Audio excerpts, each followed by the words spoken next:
The year is 1996, and it's 5 years after the dissolution of the Soviet Union and the official end of the Cold War. But veteran Cold War spies on both sides of the Iron Curtain have started dying off under mysterious circumstances. So the elements within the FSB and the CIA get together in secret to discuss this new threat and figure out what to do about it, how to counter it. And they decide to create a task force called the Cambridge Executive, which is tasked with tracking down who's behind these murders and putting a stop to them. Unfortunately, the people who meet here, they don't actually have a mandate to create such a task force, and if they took it up the chain of command, it would be shut down immediately, because even though the Cold War is officially over, the FSB and the CIA are still very much the competition, right?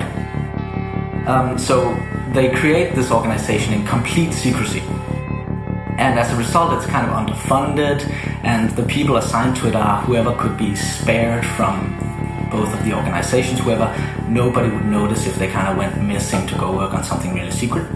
So that's kind of the premise of the game.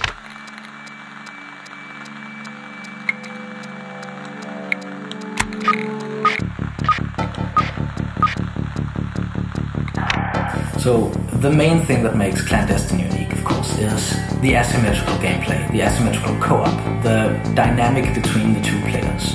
Because essentially, when you're playing with a friend, you're playing two completely different games. One player is playing a stealth game, and the other player is playing a hacking kind of puzzle game almost. Of course, we're trying to make sure that the hacking game still plays like a stealth game, still has stealth elements. So as you're hacking your way through the network, gradually gaining control over all the level infrastructure, the admins have a presence on the network as well. They're moving around, doing routine work.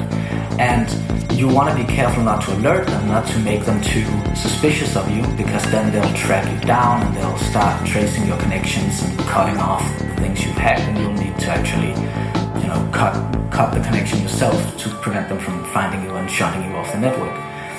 So even though these two players are playing two very different games, we are very focused on making sure that both, it feels like a stealth game in either case, and second, you're working very closely together.